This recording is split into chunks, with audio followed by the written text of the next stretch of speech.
Buwan naman sa ating One Balita Pilipinas ngayong Biyernes. Walang bagyo pero shear line na umiiral sa Mindanao nagdulot na naman ng mga pagbaha at landslide sa rehiyon. Di bababa sa 8 patay. Bigla ang pagsabog ng Bulkang Kanlaon kahapon. Matagal na umanong nakaamba ayon sa PHIVOLCS. Posible pa kaya itong maulit? Kampo ng prosekusyon kinontra ang hiling ni former President Rodrigo Duterte na huwag dumalo sa kanyang confirmation of charges sa International Criminal Court. Ilang araw bago yan, kampo ni Digong hiniling na makapagsumiti pa sila ng higit 100 mga bagong ebidensya.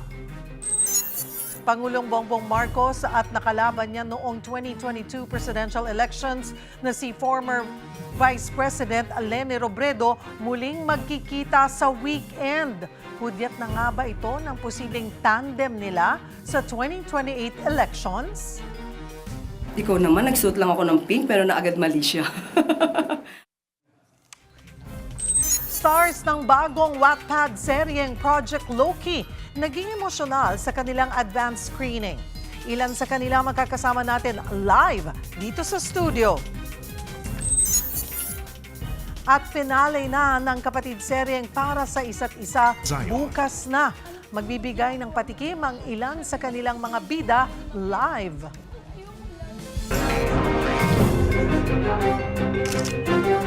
Magandang taghali, Luzon, Visayas at Mindanao. Thank you for joining us. Good afternoon sa mga nanonood sa This has been my guide. Ang buting utang, kumikita sa mga utang, kumikita. Mga kaibigan ng mga balita sa Visayas at Mindanao. Nagsana ang mga paluwa sa kanilang mga probinsya. Hola! One Balita, Pilipinas!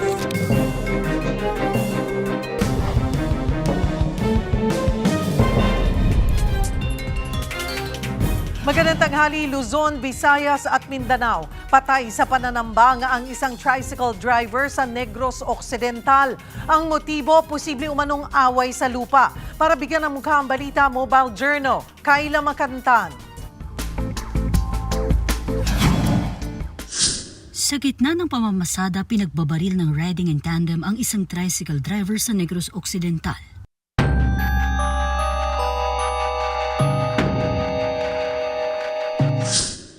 Alas 7:20 ng umaga ng Miyerkules, February 18, sa kalsadang ito sa Hacienda La Roca, Santa Rosa, Murcia. Pinaulanan ng bala ang 44 anyos na si Elias Abaw. Kahahatid lang daw noon ang biktima sa kanyang estudyanteng pasahero nang lapitan siya ng riding in tandem at makailang ulit na pagbabarilin. Mabilis na umeskapo ang mga salarin sa direksyon ng Murcia proper. Ayon sa nanay at misis ng biktima, bago ang insidente, may ilang kalalakihan na raw ang nagbanta sa buhay ng biktima. Sabi ng asawa niya sa amin, meron daw threat sa kanya. Actually, ang threat na natanggap nila is coming from other person din naman. Kung baga ba na nasalin lang sa ibang tao, nakarating sa kanila. So sabi nila, hindi naman daw nila kilala kung saan galing, pero may natanggap daw sila. Bagaman patuloy ang investigasyon ng mga pulis, land dispute ang nakikita nilang posibleng motibo sa krimen. Ito po ay tungkol doon sa lupa na sakop ng Barangay Amayco. Kasi may previous silang complaint na kinakaso nila. Actually, may nakuha kaming summon from court na may nandun yung pangalan ng victim natin. Hinala naman ng ilan, konektado ang krimen sa pamamaril nito lang nakaraang Enero 26 sa kapitbahay ni Abaw na si Barangay Kagawad Joe Arnel Gawan na nasa Wirin. Hindi pa natin po ma-confirm. It's because wala pa po tayong ebidensya para ma-connect doon sa previous shooting na nangyari. Ano po yun na tinututukan din namin yun. With regards naman po sa nangyari, baka po may nakakita or may mga information po kayong nasagap. Pwede po kayong connect dito sa amin sa Murcia Police Station. Mga kapatid, Mobile Journal, Kayla Makantan, hatid ang mukha ng balita. Nagsorry ang coffee shop sa Pampanga na pinalabas ang customer nilang mag-ina dahil nagdala ng outside food sa kanilang establishmento. Ang bata may autism spectrum disorder. Magbabalita si JC Cosico. Viral ang post na ito ni Leia, nanay ng isang batang nasa autism spectrum. Pinalabas umano sila ng kanyang 5 taong gulang na anak sa branch na isang coffee shop sa isang mall sa Pampanga nitong weekend. Dahil daw ito sa no outside food policy ng establishmento. Registered Person with Disability o PWD, Gestalt Language Processor at autistic daw ang anak ni Leia. May bitbit din silang essential safe food o pagkain para sa bata.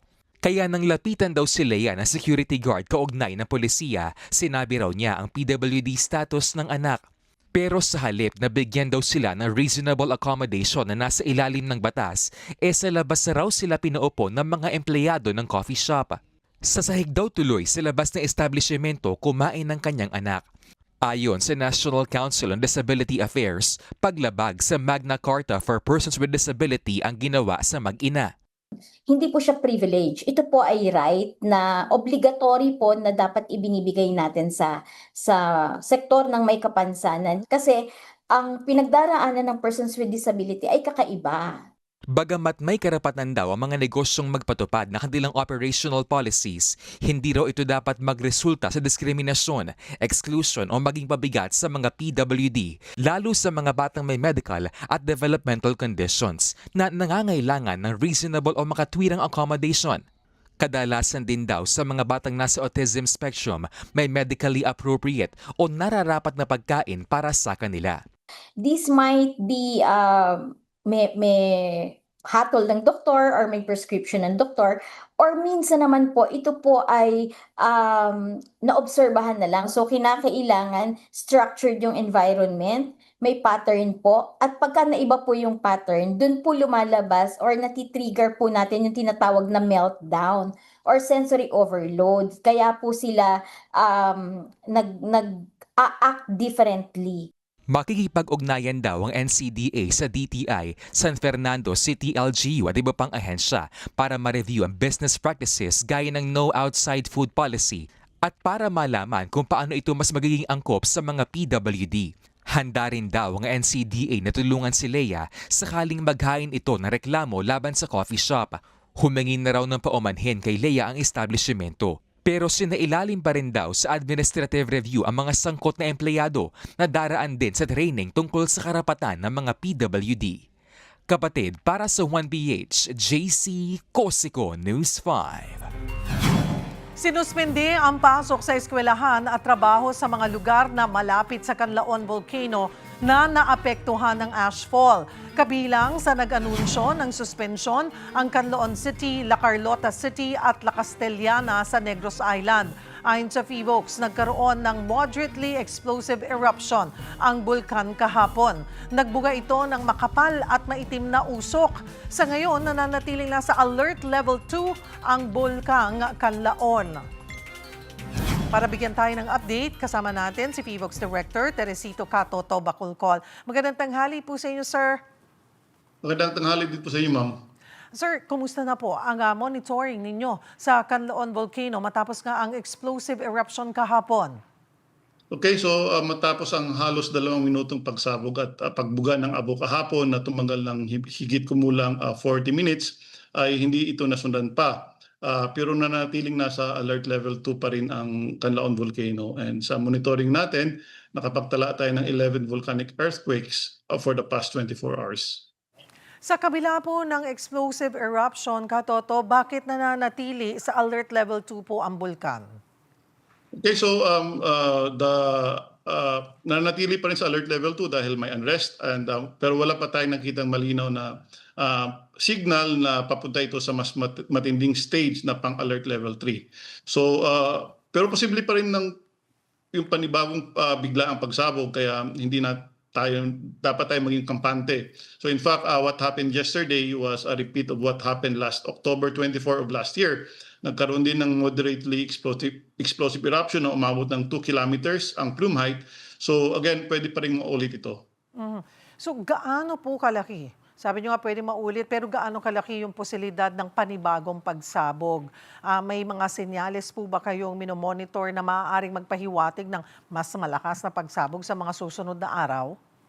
Okay, so tinitingnan natin ang kabuuang trend bago natin itaas sa alert level 3 tulad ng pagdami ng lindol, lakas at dalas ng pagbuga ng abo, taas at direksyon ng plume, pati na rin ang gas emission. So nasa alert level 2 yung Canlaon Volcano, and the possibility na magkakaroon ng mas taas pa na alert na pagsabog ay still possible, kasi po yung when we say alert level 2, there is moderate level of unrest.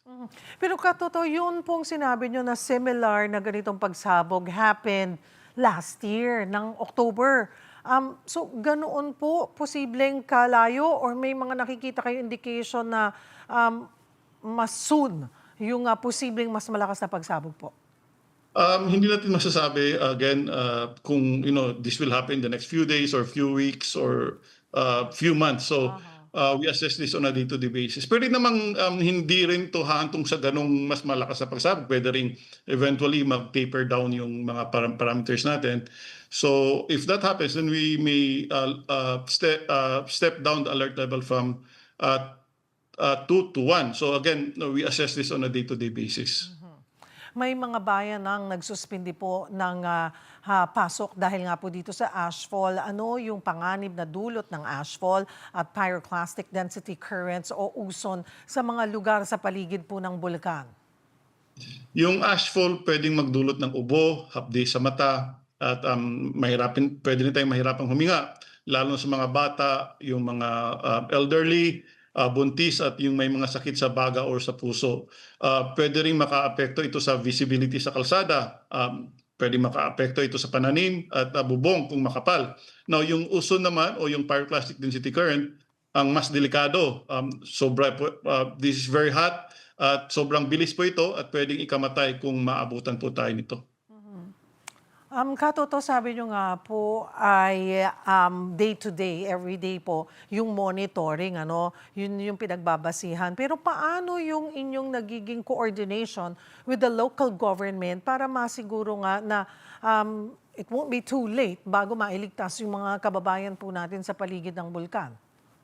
Okay, so regular po tayong nagbibigay ng official advisories at updates sa LGUs at sa DRMO. We have an open communication with them, open line, and may direct coordination din po tayo sa kanila at briefings para malinaw ang hazard picture at ang recommended actions. Siguro po paalala na lamang po muli sa mga residente po nakatira malapit po sa permanent danger zone. Okay, so paalala natin sa ating mga kababayan na may higpit na pinagbabawal ang pagpasok sa 4-kilometer permanent danger zone. Manatiling kalmado, but they have to be vigilant. Mag-ingat sa ash at sa volcanic gases at sumunod sa official advisories ng aming tanggapan at ng kanilang mga LGUs. Marami pong salamat sa inyong oras, PHIVOLCS Director Katoto Bacolcol. Magandang tanghali po. Sa iba pang balita, nagsagawa ng ocular inspection ngayong umaga si Naga City Mayor Leni Robredo. Isang araw ito bago ang nakatakdang pagbisita ni Pangulong Bongbong Marcos doon para sa Oplan kontra Baha. Tiyempo ito matapos i-anunsyo ni Vice President Sara Duterte ang pagtakbo niya sa pagkapangulo sa 2028. Pero nang tanungin ang palasyo kung ano ang pag-uusapan ng dalawang lider sa Naga City, maiging hintayin na lang daw ito kapag nangyari. Ako naman, nagsuot lang ako ng pink pero naagad mali siya. Ay wala pa po sa isipan ng Pangulo at ng administrasyon na ito ang patungkol sa pamumulitika o humanap ng sinumang kandidato para sa 2028. Darating po ang panahon na yan. Sama-sama ngayon na ang daan-daang micro, small and medium enterprises o MSMEs sa National Trade Fair ng Department of Trade and Industry. Live mula sa Mega Trade Center sa Mandaluyong magbabalita si Mobile Journal. Kayla Makantan. Kayla, ano bang meron dyan? Nakapag-ikot ka na ba? Cheryl, where sustainability meets Filipino creativity. Ito ang ibinibida ngayon ng Department of Trade and Industry sa bagong Pilipinas Trade Fair ngayong taon na formal na binuksan kahapon. Layunin ng DTI na maiangat ang MSMEs mula sa mga produktong pagkain, fashion, furniture at handicrafts. Mula sa 335 MSMEs mula sa iba't ibang sulok ng bansa. Hindi maikakaila ang creativity ng mga Pinoy dahil mas pinataas ang kalidad at disenyo ng mga produktong hindi lang world-class kundi sustainable din. Ayon sa DTI, nasa halos 5,000 na ang pumunta dito sa trade fair simula nang buksan ito sa publiko. Cheryl, Ayan. dito sa gitnang bahagi ng Mega Trade Hall, no, merong tinatawag na Philippine Sustainable Pavilion. So, nagsisilbi itong main attraction din dito sa trade fair kung saan tampok yung mga produkto ng ating mga kapatid na mabibili rin nila dito mismo. So, magkabila ang gilid ito sa gitna mismo ng Mega Trade Hall. At dito naman, sa likulang bahagi, meron silang mga inihandang upuan at lamesa para sa ating mga kapatid na mag-e-enjoy sa mga bibili nilang pagkain at inumin. So kanina, Cheryl, nakatikim na tayo dito sa gilid yung mga suman at kalamay at talagang napakasarap. Pang-trentahin siya, hindi siya matamis masyado. Ayun, kaya dito tuloy-tuloy yung pagpasok nga no ating mga kapatid at inaasahan nga ng DTI na mahihigitan nila, Cheryl, yung dami ng mga taong dumalo noong nakaraang taon na nasa mahigit 31,000. Sa February 22, ngayong linggo, yung huling araw ng National Trade Fair dito sa Mega Trade Hall sa SM Mega Mall. Kaya sa mga kapatid natin na gustong sumuporta at humabol, pwedeng-pwede pa ngayong linggo. Cheryl. Kayla, I understand, more than 300 exhibitors. Talagang Luzon, Visayas, Mindanao represented dyan sa National Trade Fair na sinasagawa ng DTI. Yung mga booth, naikot mo ba? Kasi mostly, di ba, non-food yan. Kung ano, iba't ibang mga items ang pwede rin nating mabili. Baka pwede mo kaming ikot ng kaunti para doon sa makikita nating iba't ibang produkto. Yes, tama yun, Cheryl, no? Kanina nung tinanong natin dito sa DTI, 15% lang yung food. So dito nga yun sa kanang bahagi ko, dito yung mga puro pagkain. At dito naman sa gitna, ito nga yung mga, syempre, fashion, yung mga damit. Ito, syempre, yung mga barong, Filipiniana. Meron ding mga pangmaagang Christmas decors na syempre, handmade talaga yan ng mga kapatid natin, no? At doon sa dulong parte, kung maaabutan natin, meron yung mga furniture, kaya nga talagang nakakabilib dahil alam natin na nanggaling pa sa iba't ibang probinsya at yung iba, Mindanao pa, kagaya nung nasilip natin dito, no? Ayan, pupuntahan natin. Ang ganda ng mga fabric, yung mga Yes, nadadaanan napakaganda. mo, no? Mga kailangan, maganda talagang masuportahan natin, yung talagang sariling atin. Ayan, yung yung Yes. nadaanan mo dun sa kanan mong yun, parang maiengganyo talaga kaming pumunta dyan. Kamusta naman yung mga mamimili? Baka pwede mong makausap. Ano ba yung mga items na tinitignan nila dyan? Sige, kumausap tayo no ng ating kapatid. Nanay, hello po, magandang tanghali po. So far po, ano po yung inyong talagang sinisili po na produkto po dito po sa trade fair natin? Ano yung ma'am? Kami. Kumusta naman po so far? Mukha po bang meron na kayong gustong mabili? Meron ma'am, pero tignan ko lang yung presyo ko. Depende pa po sa presyo. Pero mukhang sulit naman po no sa ganda po ng material talaga at ng disenyo, ma'am. Ayun. Oo, ayun. At salamat po, nanay, no? At Cheryl, mukhang pwede pa naman sila kung magde-decide pa si nanay, pwede pa naman bumalik, no? Dahil nga hanggang linggo pa naman sila. Kasi check muna ni nanay yung savings, no, nay? Kung gaya. Alright, so yan mga sariling atin, 300 exhibitors at sabi mo nga, Kayla, ay until Sunday, pwede. Buong ano yata yan, ano? Buong trade hall dyan sa Mega Mall. Yes, Cheryl, at napakaganda talaga nung pagkakaset up nila dito, uniform yung ating mga exhibitors at gusto nga nila talaga yung makita na ating mga kapatid talaga yung ganda ng kanilang mga produkto, kaya every year talagang ine-elevate daw nila at talagang pinagtutuunan nila ng pagod, oras at alam natin no, pumunta pa talaga mula sa malalayong lugar. Kanina naman doon sa kabilang side yung mga pagkain, mga South Cotabato pa nanggaling, kaya talagang sana hindi mapalampas ng ating mga kapatid na mabisita itong ating trade fair ngayong taon, Cheryl. Maraming salamat, Mobile Journal, Kayla Makantan.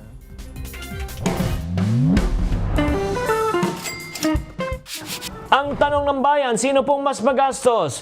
Ang mga kalalakihan o mga kababaihan? Pag-usapan natin to. Hi there, dear Singkitan, your pambansang world coach. Ako, maraming tatanong sa akin, maraming nagtatalo kung sino daw mas magastos pagdating sa pera. Oo. Pero ito lang. Ito yung realidad. Kapag titignan po natin ang gastusin sa loob ng balay o bahay, nako, may pattern na lumalabas. Hindi pareho ang paraan ng paggastos ni Mr. at ni Mrs. Oo, ito lang ha, wala namang problema sa kasarian kung sino gumagastos. Kung tatanungin natin ang mga kalalakihan, oo, simple lang. O, binibili na nila madalas yung mga shirt, pants, tapos medyas, underwear. Yan yung parating sinasabi niya, yan ang press release niya. Pero teka, sandali lang. Ang mga kalalakihan minsanan lang bumili. Pero pag bumili yan, gadgets, TV, di ba? Components, malakihan, mga 20 mil, 30 mil, yung mga mood na motor, di ba? Sasakyan, o di ba? O yung style ng gastos sa mga kalalakihan, minsanan lang, pero biglaan. Lamsam, isang bagsakan, talaga. O, agree ba kayo mga kababaihan? Kung ang babae ng mga tatanungin mo, sasabihin nun, hindi naman kami malaki gumastos, maliliit lang kami. O, Shopee kami, hindi naman araw-araw, di ba? Gabi-gabi lang. O, skincare budol, pa 299, 499. Tapos may deserve ko to moments. O, kasi napagod ako, na-stress ako. Yung ito naman sa mga kababayan, maliliit na bagay pero madalas na mamimili. Pero magugulat ka na lang pagka pinagsama-sama mo lahat, ang laki pala ng gastos. Kaya ito lang sa totoo lang, aminin po natin. Kahit ikaw kalalakihan, kababaihan, kung kulang ka sa disiplina, nako, magastos ka. Paano malaman na magastos ka? Number 1, wala kang budget. Number 2, emotional ka pag gumastos ka. Number 3, hindi mo tinatrack ang iyong expenses. At pang-4, sinasabi mo sarili, ay, deserve ko to. Reward ko to sa akin sarili. Kaya ang tanong, sino mas magastos? Hindi sa gender nakabase ang paggastos, nasa diskarte, self-control, awareness. Lalaki man o babae, kung walang plano, magastos, ang ending, walang ipon. Sana naman naliwanagan po kayo sa episode na ito. Tatandaan, tamang karunungan, tamang disiplina ang susi sa pagyaman. Susunod, lola sa Naik, Cavite na idinulog sa One Balita Pilipinas matapos wasakin ng cancer ang kanyang mukha, natulungan na sa kanyang pagpapagamot. Simula po nung nabalita po kami sa One Balita Pilipinas ng 1PH, marami pong nagbigay sa amin ng tulong. At stars ng Wattpad series na Project Loki, makakakwentuhan natin dito sa studio. Yan at iba pa sa pagbabalik ng One Balita Pilipinas.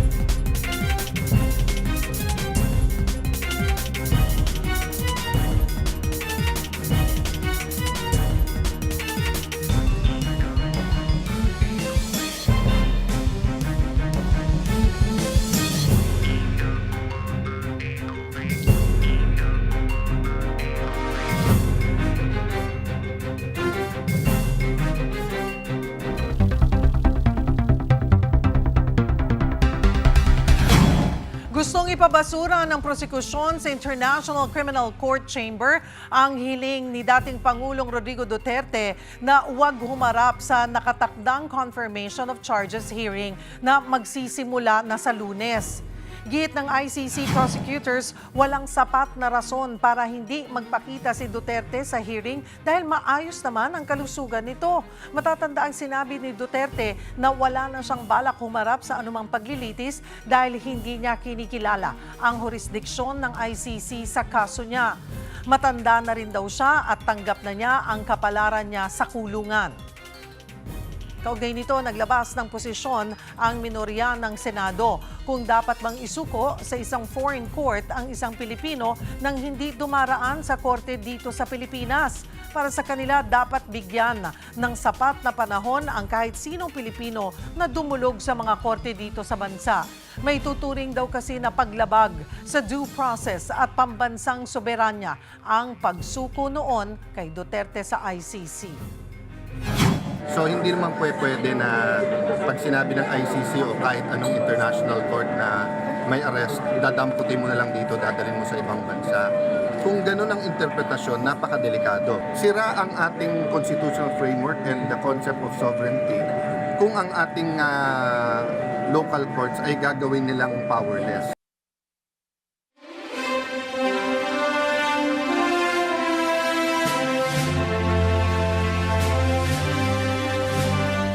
Naghahanda na ang iba't ibang grupo para sa mga aktibidad sa paggunita ng ika-40 anibersaryo ng People Power Revolution sa susunod na linggo.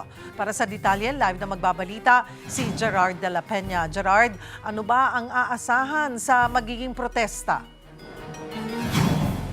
Cheryl, halos maging kapareho daw noong ginanap na trillion peso march noong September 21 at November 30 noong nakaraang taon. Yung magiging mga aktibidad dito sa 40th anniversary ng People Power Revolution, dito mismo sa People Power Monument. Nasa 20,000 hanggang 30,000 ang inaasahang dadalo. Pero dahil working holiday ang February 25, walang magaganap na marcha. Sa halip may itatayong stage sa People Power Monument. Noong nakaraang taon, 200 meters mula sa People Power Monument. May gagawing seremonya ang National Historical Commission bandang alas 8 ng umaga at bandang 9:30 naman ay mag-aalay ng bulaklak ang mga grupong Ninoy and Cory Aquino Foundation, Trillion Peso March Movement at ang National Shrine of Mary Queen of Peace o Our Lady of EDSA.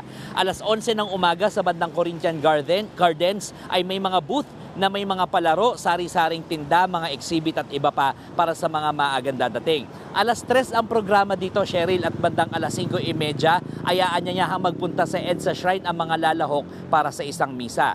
Bukod sa People Power Monument ay may concert sa Eton Centris. Pinagbawalan naman ang pagsasagawa ng rally sa mismong EDSA Shrine at kung may magpumilit pa rin ay mananagot hindi na sa Quezon City LGU kundi sa MMDA at sa Eastern Police District. Naging problema rin itong nakaraan yung pagsakop ng mga rallyista sa EDSA kaya titingnan pa kung kailangan magkaroon ng adjustment sa EDSA busway dahil wala namang mangyayaring marcha sa pagkakataong ito. Sinabi naman ni Kiko Aquino, din ng Ninoy and Cory Aquino Foundation na lahat ay maaaring magpahayag ng kanilang saloobin sa mga pagsigaw-sigaw, sa mga parang kilos protesta o dun sa mga placards basta hindi ito lalabag sa konstitusyon. Hindi rin papayagang umakyat sa stage at makapagsalita ang mga politiko doon sa program sa alas 3 ng hapon. Cheryl, yung mga gustong dumalo dun sa mga aktibidad dito sa February 25 ay hinikayat na gumamit na lang ng pampublikong transportasyon dahil siguradong pahirapan ang parking sa lugar na ito sa Miyerkules. At Cheryl, isa pang importanteng paalala rin ay bago mag-Miyerkules ay maglalabas ng traffic advisory, traffic rerouting ang mga otoridad dahil siguradong magta-traffic sa area na ito dahil sarado itong buong kahabaan nitong White Plains Avenue. Cheryl. Maraming salamat, Gerard de la Peña. Sa Cagayan de Oro City naman, nagsagawa ng public consultation ang mga mambabatas sa isinusulong na Anti-Political Dynasty Bill. Para sa update, magbabalita live mula sa Cagayan de Oro si Mobile Journal, Amy Atienza. Amy, ano ang sentimiento ng mga kapatid natin dyan sa CDO? Shelly, approve sa marami dito sa Cagayan de Oro City ang isinusulong na Anti-Political Dynasty Bill. Para sa mga nagbigay ng kanilang pahayag dito sa public consultation, give chance to others daw dahil nalilimitahan na raw sa oportunidad ang mga may kakayahang tumakbo sa pamahalaan. May ilan mang nagsabi na dapat isulong ang second degree, mayorya pa rin dito ang idinidiin ang fourth degree of consanguinity.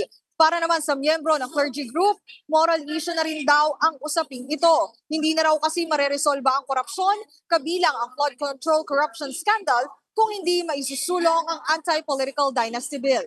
Cheryl, ito na raw ang huling public consultation na isasagawa ng House Committee on Suffrage and Electoral Reforms. Yan ay para agarang maisapasa ang Anti-Political Dynasty Bill bago ang Lenten break. Cheryl? Maraming salamat, Mobile Journal, Amy Atienza.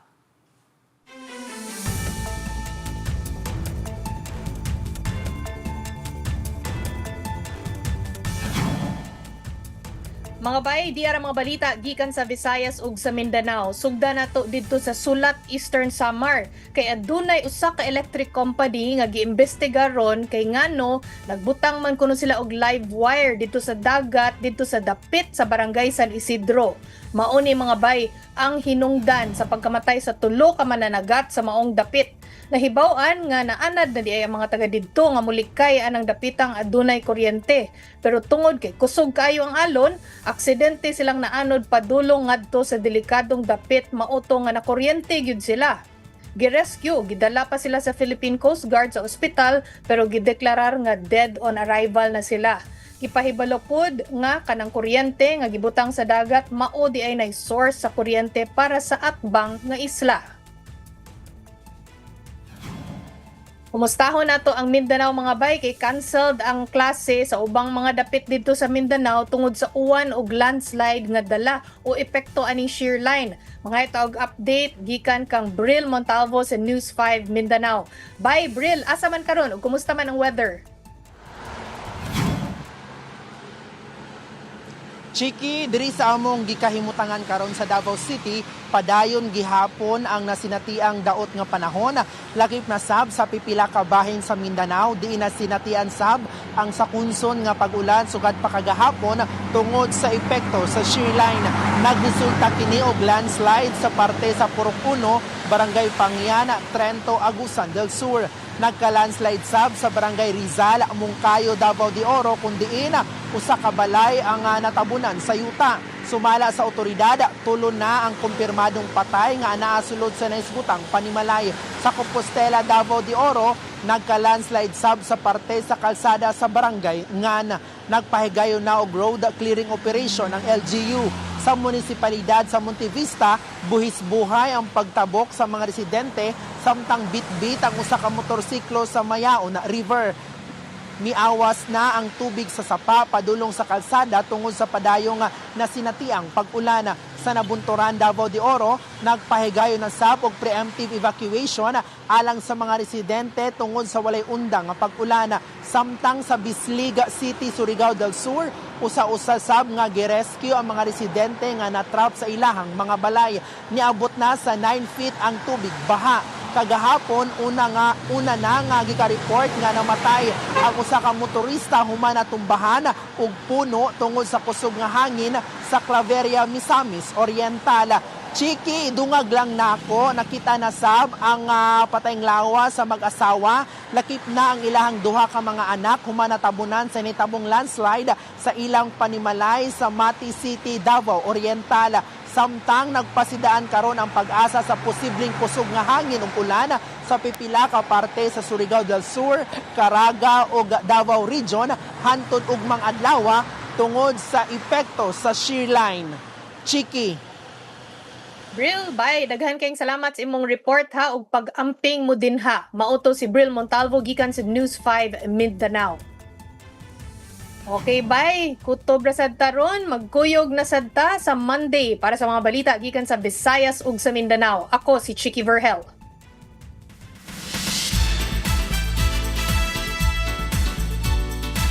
Hola mga kapatid, nag-advance screening na nga ang Wattpad series na Project Loki kagabi. Pinalakpakan, tinilian ng supporters ang series na ito. Pinagbibidahan ito ni Dylan Minor at Jada Avanzado. At syempre, nakita natin silang very emotional last night. Kasama rin dyan si Marco Gallio, no? At bago yan umeri bukas, syempre, may mga bisita rin po tayo dito sa studio. Makakasama natin ang part ng cast na sina Love Yalco at Michael Keith. Guys! Hindi ko pa naman post yung TikTok natin kagabi bago ka mag-CR. Oo, kasi di ba makikita nyo kung sinong sinastan ni na love team ng Viva ni Michael Keith, di ba? But anyway, guys, love Project Loki last night was a blast. Everybody was really screaming. The applause was intense. Doon nakita nyo, first time nyo rin ba napanood yung execution ni Direk Sian Lim? Yes. Anong reaction nyo bilang parte ng proyekto na ito?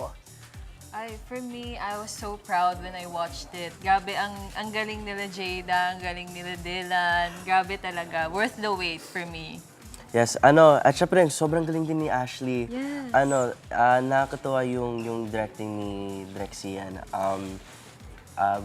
Being on the set and working with him, seeing how meticulous he is on set, and seeing how his meticulousness on set comes to life, it's so beautiful to see. Ano aasahan namin sa inyong dalawa sa Project Loki? Parte po kami ng Exicom sa Project Loki. Okay. Tapos, parang marami po yung mga backstories namin. And I have a deep backstory where I have a lot of trauma. Okay. And there's a lot of stuff na parang dinadaanan ko before. And then si Love, Margaret, her character is actually a character that helps me out of my darkness and helps me become a better person. Yes. Parang siya yung, she's like my source of inspiration. Wow! I love it! Abangan niyo po yung way namin to introduce our characters kasi iba-iba po talaga. Isa-isa kaming pumapasok and may mga pakulo kami each character. And actually, I heard that from Direk Cian last night saying that he really saw to it na isa-isa sa inyo ma-highlight at Yes. mabigyan ng ng inyong own moment sa Project Loki. But kamusta kayo sa set? Ano yung mga ginagawa nyo? Kasi alam ko, yung mga mystery po dito, hindi it deals with dark issues sa Gen Z. Diba? Pero ang galing din ng pagka-portray nyo parang you inject humor into it. Ang galing ng pagkabalanse sa script. So, kamusta kayo off-cam? Ano yung mga ginagawa ng cast? You wanna go first? Sa set po namin, sobrang gaan lang talaga. Kapag wala kami sa set, kapag nandun lang kami sa standby area, grabe, parang magpe-friends lang po talaga kami kung ano-anong pinagkukwentuhan namin, yung story, yung kung paano namin pine-prepare yung mga sarili namin. Tapos pag on set, parang natutulungan namin yung isa't isa na mabigay yung gusto naming ibigay sa character namin. Ganon. Kaya parang nice balance siya for me. Galing. Yeah, I think aside from us helping each other, Drexian has also done such an amazing job at setting the pace and the tone for us. Wow. Parang yung last taping day ko, you can see na sobrang involved siya sa mga eksena at saka makikita mo rin na like parang lumalabas yung pagka-actor niya rin from Yes. So binibigyan kami ng mga tips, tas everything that he does, it's really just to enhance the things that we bring to set. Oh, wow. That's awesome. So, guys, please invite everybody sa Project Loki because bukas na ba? Yes. Bukas na! Episode Oh. 1. Episode 1 out tomorrow. Alright. Viva One And and Signal Signal Play. Play. So make sure to subscribe to Viva One if you haven't subscribed already, and check out Signal Play as well para mapanood niyo po yung episode 1 ng Project Loki. Thank you so much, guys. Thank you so Project much, Miss MJ. Loki, Feb 21 na po. Yan, Signal Yun, Play at Viva One app. Siyempre, huwag kayong magda-download illegally, di ba? Watch it doon lang po sa dalawang platforms na yon. But anyway, guys, meron pa po tayong round 2. Makakwentuhan naman natin sa studio ang mga stars ng Para sa Isa't Isa. Abangan!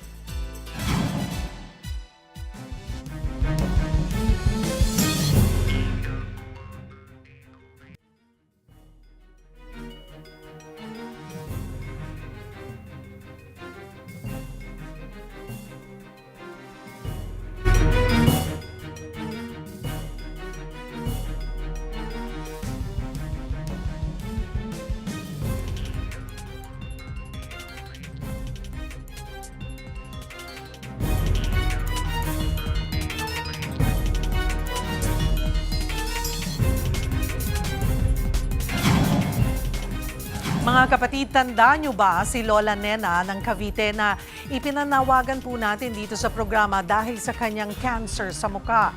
Salamat po sa inyong pagtulong dahil si Lola mas natututukan na ang gamutan. Para bigyan ng mukha ang balita, Mobile Journal, Yeda Pascual.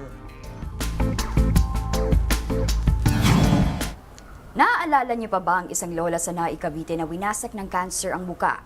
Ang kanyang anak may update sa kanyang kalagayan. Nanawagan ng tulong ang isang lola sa Cavite na mistulang nabubulok na ang mukha dahil sa cancer. Nitong January 29, ipinalabas sa One Balita Pilipinas ang sitwasyon ng 66 anyos na si Lola Nena Ligad.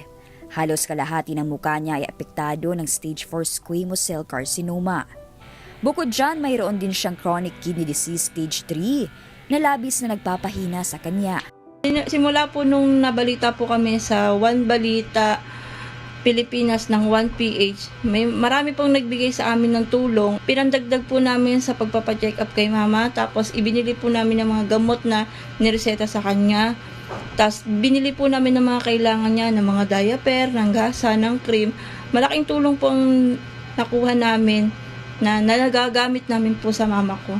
At nagpapasalamat po ako sa One Balita Pilipinas 1PH. Napansin din sila ng NAIC LGU at nangako na handang tumulong sa mga pangangailangan ni Lola Nena. Kami po ay tinawagan at nagpabot din po sila ng pinansyal na tulong.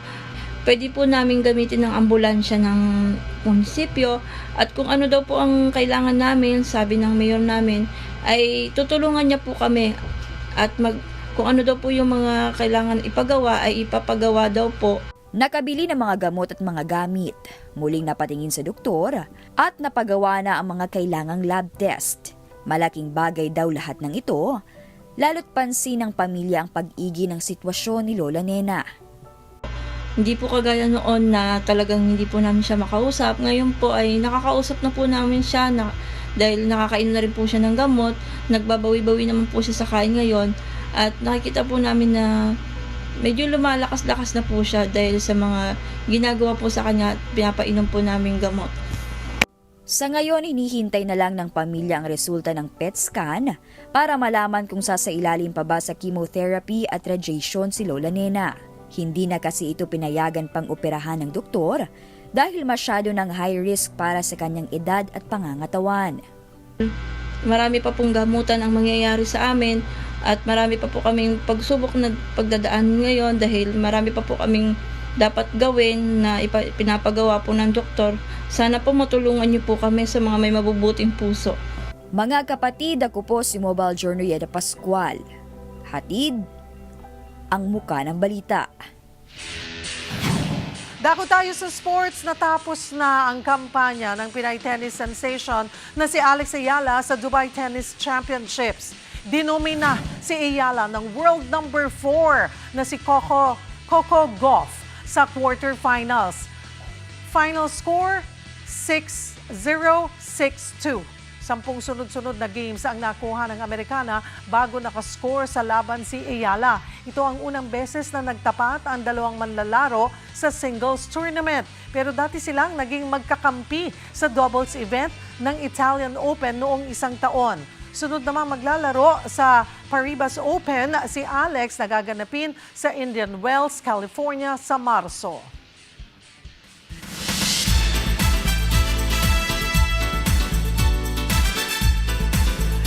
Round 2 na po tayo na showbiz matapos magpaiyak at magpakilig. Eto na po, all good things must come to an end mga kapatid dahil nalalapit na po ang finale ng Kapatid Serye na Para sa Isa't Isa. At kaugnay niyan, live na live, andito po sa studio sina Crisha Biahe at si Zia Vigor. Wow!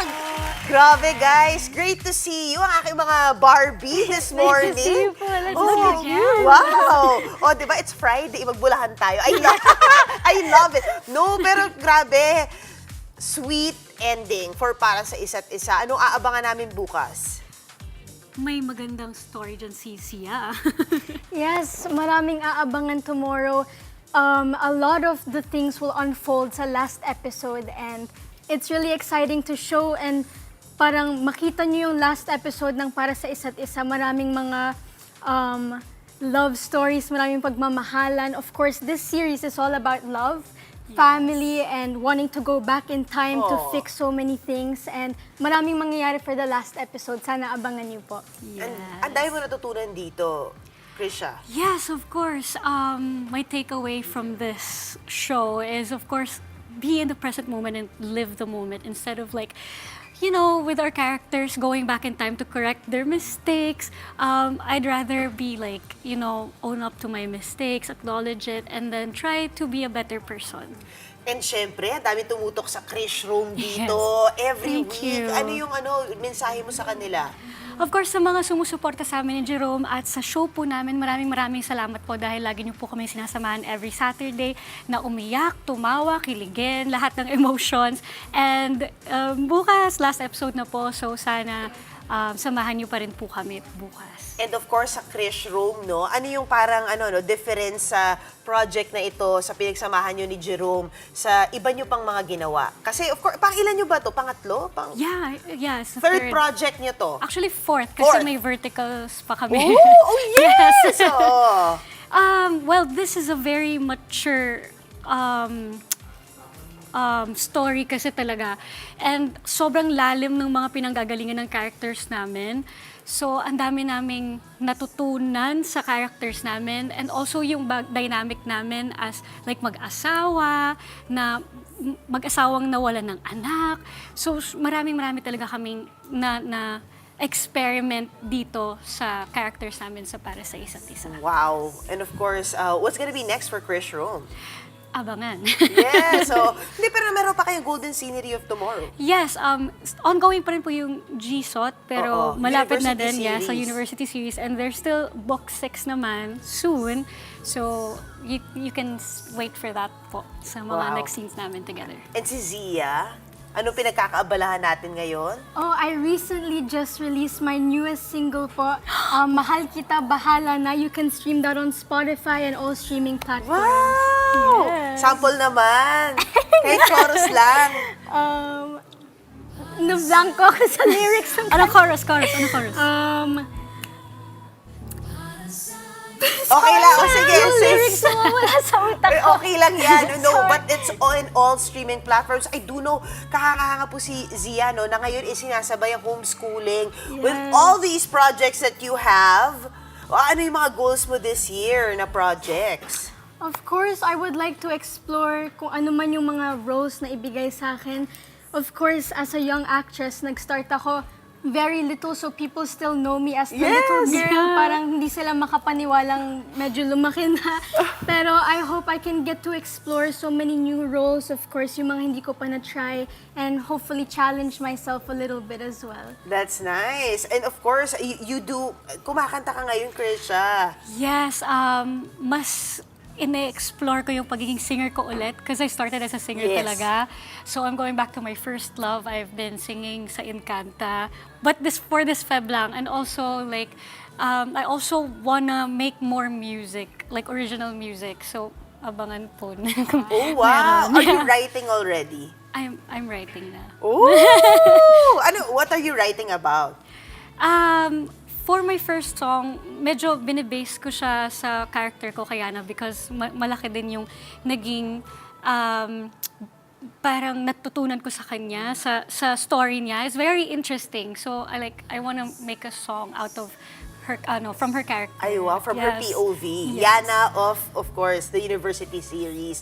Pero anyway, guys, syempre, invite everyone para sa isa't isa. Yes, mga kapatid, dumating na ang pinakahihintay na pagwawakas ng Para sa Isa't Isa. Ang huling kabanatang magpapatunay na ang tunay na pag-ibig, kahit ilang beses subukin ng panahon, ay laging babalik sa tamang puso. Isang kwentong nagpaiyak, nagpakilig at nagpaalala sa ating lahat na may mga pagmamahalang tunay na itinadhana. Huwag palampasin ang nakakaantig ng pagtatapos na tiyak na mag-iiwan ng marka sa inyong mga puso. Yes, patutok na bukas, February 21, 6 p.m. sa TV5 para sa finale ng Para sa Isa't Isa. And may catch-up airing din 9 p.m. sa Sari Sari Channel. Ooh, wow! I can't wait, guys. Sabado na po yan. Please watch Para sa Isa't Isa. Ayan. Thank you so much, Krisha and Zia! Thank you so much. Ayan. O eto ha, meron pa tayong ibang showbiz news. Nakaka-relate raw si Carlo Aquino sa kanyang karakter para sa upcoming movie na A Special Memory. Balik-tambalan din sila ni Bella Padilla na mukhang may binubuo na namang bagong special memory sa kanyang buhay pag-ibig. And may special guest din ng From Helen's Kitchen for Tomorrow. Narito pong report. After 8 years, sa Meet Me in St. Gallen, magkasamang muli sina Carlo Aquino at Bella Padilla sa isa na namang mapanakit pero puno ng pagmamahal na pelikula. Para yan sa adaptation movie ng Japanese drama series na A Special Memory. Every time na pumapasok kami sa set, alam namin yung each other's characters, alam namin yung ginagawa namin, pero pagpasok namin, blank canvas lagi. Ako parang I just came to set na yung mindset ko na was give Carlo your complete trust. Ang alaala ay ang maganda mong mukha. Directed by Jerry Lopez Sinene at written by national artist Ricky Lee, nonetheless. Kwento ito ni Sandra, isang fashion designer na pilit kinakalimutan ng heartbreak ng nakaraang relasyon. Makikilala niya si Dindo, isang foreman, at mula sa simpleng koneksyon, unti-unti silang nahulog sa isa't isa. Pero susubukin sila ng tadhana nang matuklasang si Sandra ay may early onset Alzheimer's. Relate daw dito si Carlo having experienced it firsthand sa pamilya niya. Yung auntie ko kasi whom passed away na 2 years ago. It's okay. Well, long agonizing journey siya talaga. Pero I mean, wala kang magagawa kundi i-accept yun at mahalin. May bagong special memory naman si Bella. Dahil just last Valentine's, binahagi niya ang special flowers na kanyang natanggap with a special note saying, "Loving you is easy." Soft launch yan? It's too early to tell. Starting stages, baka ma-jinx. Mapapanood ng pelikula nila ni Carlo Aquino na A Special Memory sa March 11 in cinemas. May bagong pinagkakaabalahan si Jody Santa Maria. Guest kasi siya sa From Helen's Kitchen ni Miss Helen Gamboa at Shara Soto. Abangan ang masaya nilang kwentuhan sa From Helen's Kitchen alas 11 ng umaga sa Sabado sa TV5. Grabe, siksik liglig mga kapatid. Manood po kayo ha sa Kapatid Network. But for now, yan muna ang latest sa showbiz. Balik sa'yo, Cheryl. Thank you, MJ. At yan po ang mga bumabanderang balita at public service sa inyong tunay na kasalo sa tanghali. Saluhan niyo po kami ulit sa Lunes dito sa Balita Magpapabusog sa inyong kaalaman. Ako po si Cheryl Cosim. Kami ang inyong kapatid sa public service. 1PH, teleserbisyo para sa Pilipino.